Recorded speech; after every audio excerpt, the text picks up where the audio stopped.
Hello guys, मेरा नाम मनमोहन है और आप मेरा YouTube channel education by Manmohan देख रहे हैं। दोस्तों, आज मैं एक नए टॉपिक के ऊपर आपसे बात करने आया हूं। तो दोस्तों, आज का टॉपिक है हमारा कि एक सरकारी शिक्षक कैसे बने। सबसे पहले ये जान लेते हैं दोस्तों, जो एक शिक्षक होता है वो दुनिया के सबसे सम्मान, जिसमें सबसे ज़्यादा इज्जत एक टीचर को ही मिलती है, क्योंकि एक टीचर सभी लोगों को बनाता है, जिसमें हमारे वकील होते हैं, डॉक्टर होते हैं, इंजीनियर होते हैं, मगर इन सबको बनाने वाला सिर्फ एक शिक्षक होता है। इसलिए सबसे सम्मान वाली पोस्ट शिक्षक होती है। तो दोस्तों, आइए इस शिक्षक को देखते हैं कि कैसे ये एक शिक्षक बना जाए। तो दोस्तों, सबसे पहले बच्चा अपना 10th करता है, फिर 12th करता है। तो उसके बाद बच्चे के दिमाग में आता है कि यार कि हम क्या बने। कोई अपना अकाउंटेंट बन जाता है, कोई इंजीनियर लाइन में जाता है, कोई डॉक्टर लाइन में जाता है, मगर कोई ऐसा बच्चा भी होता है जो एक शिक्षक बनना चाहता है।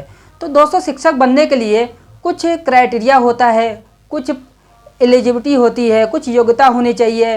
तो उसको हम स्टेप बाय स्टेप जानते हैं कि सबसे पहले हमें क्या करना पड़ेगा। तो दोस्तों देखिए, सरकारी शिक्षक कैसे बने।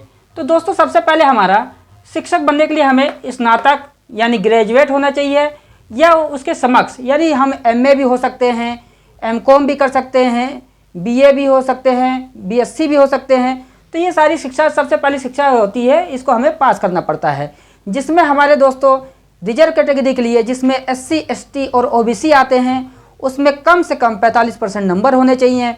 और कोई जनरल कैटेगरी यानी अनरिजर्व कैटेगरी का होना चाहिए, तो उसके कम से कम 50% नंबर आने चाहिए। दोस्तों, दूसरे बात हमारे पास ये होता है कि हम एंट्रेंस एग्ज़ाम बीएड में एडमिशन लें।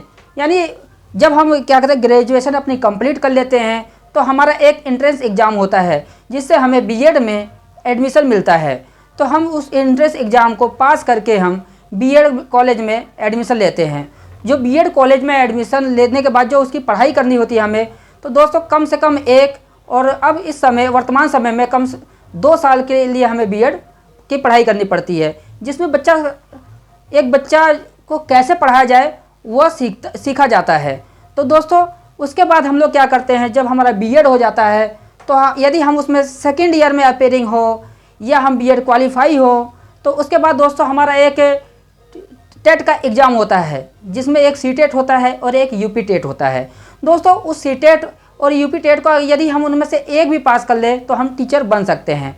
और सीटेट पूरे हमारे केंद्र लेवल पे होता है और यूपी टेट सिर्फ यूपी यानी स्टेट लेवल तक होता है। तो दोस्तों, सभी स्टेट के अपने अपने टेट होते हैं, मगर जो सीटेट होता है वो सभी स्टेट में मान्य होता है। दोस्तों, सीटेट पास करने के लिए या यूपी टेट पास करने के लिए या कोई अदर टेट पास करने के लिए हमारे कम से कम रिजर्व कैटेगरी के लिए 82 मार्क्स होने चाहिए, और जो अनरिजर्व कैटेगरी होती है उसे के लिए कम से कम 90 मार्क्स आने चाहिए। दोस्तों, सीटेट पास करने के बाद हमारे सामने एक सुपर टेट आता है। उसमें सुपर टेट में एग्ज़ाम होता है, जिसे हमें पास करना होता है, और उसमें हमें अच्छे मेरिट के साथ पास होना पड़ता है, जिसमें कम से कम 125 प्लस नंबर लेके आते हैं तो हमारे चांसेस ज़्यादा बनते हैं, और जितना नंबर हम लेके आएंगे उससे ज़्यादा सिलेक्शन के चांसेस हमारे पास ज़्यादा होता है। दोस्तों, टीचिंग के लिए स्कोप जैसे DSSB भी निकालती है, KVS भी निकालती है टीचिंग एग्जाम के लिए, तो इसमें हम क्या कहते हैं, टीचर बन सकते हैं। तो दोस्तों, आइए थोड़ा सा आगे देखते हैं कि और क्या होना चाहिए हमारे पास। तो जिसमें हमारे पास बीएड कॉलेज 2 साल का कंप्लीट होना चाहिए, जिसमें हमारा BTC भी हो सकता है और DLED भी हो सकता है। दोस्तों, उसके बाद सीटेट पास होते हैं, फिर यूपी टेट एग्ज़ाम पास करते हैं। SC ST और OBC के लिए कम से कम दोस्तों 82 नंबर आने चाहिए, और जनरल में 90 नंबर। और सुपर टेट क्वालिफाई करेंगे तो 125 प्लस नंबर यदि हम लाते हैं तो सिलेक्शन के चांसेस ज़्यादा बढ़ जाएंगे। उसके बाद दोस्तों हमारा सिलेक्शन होता है किसमें, हम प्राइमरी टीचर यानी 1 से लेकर 5 तक के टीचर बन सकते हैं, या अपर प्राइमरी जिसमें 6 से लेकर 8 तक के टीचर बन सकते हैं, या TGT जिसमें हम 10वीं तक के टीचर बन सकते हैं, और PGT जिसमें हम 12वीं तक के टीचर बन सकते हैं।